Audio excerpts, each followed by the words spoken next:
The ruins of Linlithgow Palace are situated in the town of Linlithgow, West Lothian, Scotland, 15 miles west of Edinburgh. The palace was one of the principal residences of the monarchs of Scotland in the 15th and 16th centuries. Although maintained after Scotland's monarchs left for England in 1603, the palace was little used, and was burned out in 1746. It is now a visitor attraction in the care of Historic Scotland. History. A royal manor existed on the site in the 12th century. This was replaced by a fortification known as the Peel, built in the 14th century by occupying English forces under Edward.The. The site of the manor made it an ideal military base for securing the supply routes between Edinburgh Castle and Stirling Castle. The English fort was begun in March 1302 under the supervision of two priests, Richard de Winnepel and Henry de Groundeston. The architect Master James of St. George was also present. In September 1302, 60 men and 140 women helped dig the ditches. The men were paid twopence and the women a penny daily. 100-foot soldiers were still employed as labourers on the castle in November, and work continued during the summer of 1303. In 1424, the town of Linlithgow was partially destroyed in a great fire. King James I started the rebuilding of the palace as a grand residence for Scottish royalty, also beginning the rebuilding of the Church of St. Michael immediately to the south of the palace. The earlier church had been used as a storeroom during Edward's occupation. Over the following century, the palace developed into a formal courtyard structure, with significant additions by James III and James IV. James V, who was born in the palace in April 1512, added the outer gateway and the elaborate courtyard fountain. The stonework of the south facade was renewed and unified for James V in the 1530s by the keeper, James Hamilton of Finett. Mary, Queen of Scots, was born at the palace in December 1542 and occasionally stayed there during her reign. The daughter of James VI, Elizabeth of Bohemia, lived in the palace. After the union of the crowns in 1603, the royal court became largely based in England and Linlithgow was used very little. The old North Range collapsed on the 6th of September 1607, and the Earl of Linlithgow wrote to James VI with the news: "Please your most sacred majesty, this 6th of September, betwixt THRE and 4 in the morning, the north quarter of your majesty's palace of Linlithgow is fallen, roofer and all, within the wallace, to the ground, but the wallace are standing yit. But Lucas every moment when the inner walls are fall and break your majesty's fontaine." King James had it rebuilt between 1618 and 1622.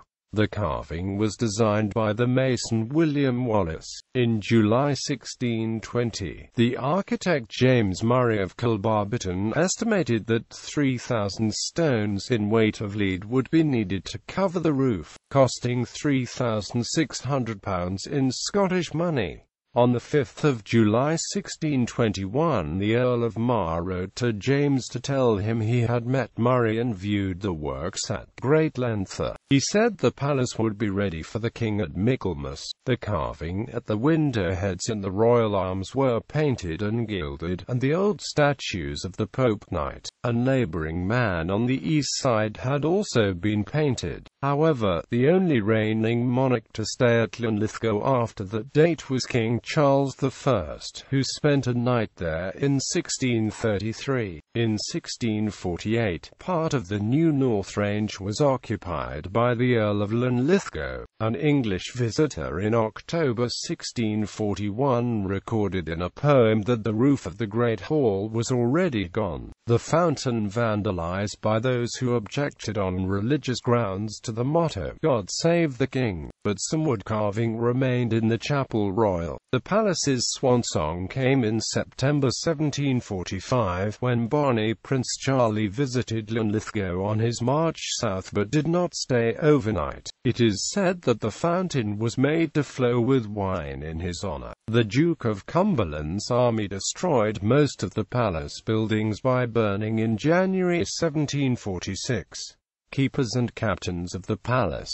The positions of official keeper and captain of the palace have been held by James Hamilton of Finett, 1534, captain and keeper; William Danielston from the 19th of November 1540, Andrew Hamilton in Briggers from the 22nd of August 1543, Andrew Melville of Murdoch Erney, later Lord Melville of Monimail, brother of James Melville of Howell Hill, from the 15th of February 1567, George Boyd, deputy captain, 1564, Andrew Ferrier, captain of the palace, 1565, Frenchman, John Brown, June 1569, Andrew Lambie, June 1571, Ludovic Billenden of Orkney, the 22nd of November 1587. The office was acquired by Alexander II, Earl of Linlithgow, and remained in that family until 1715, when the rights returned to the Crown. Present day. The palace has been actively conserved since the early 19th century and is today managed and maintained by Historic Scotland. The site is open to visitors all year round, usually subject to an entrance fee for non-members, but on occasion the entry fee is waived during the organization's doors open days. In summer, the adjacent 15th century parish church of St. Michael is open for visitors, allowing a combined visit to two of Scotland's finest surviving medieval buildings. Historic Scotland is running an experiment with junior tour guides, using young people from the nearby school and Linlithgow primary schools can arrange tours by these young people. During the summer, young people from both the primary school and Linlithgow Academy can volunteer to conduct these tours. A strathspey for bagpipes was composed in honor of Linlithgow Palace. The palace is said to be haunted by the spectre of Mary of Guise, mother to Mary, Queen of Scots. On the 2nd of December 2012, Chanel held its 10th Métiers d'Art show in the palace. The collection, designed by Karl Lagerfeld, was called Paris Edinburgh and inspired by Scottish style using tartan fabrics. The show renewed media interest in the possibility of restoring the roof of the palace. In August 2014, a music festival was held on the palace's ground called Party at the Palace. Another Party at the Palace will take place in August 2015.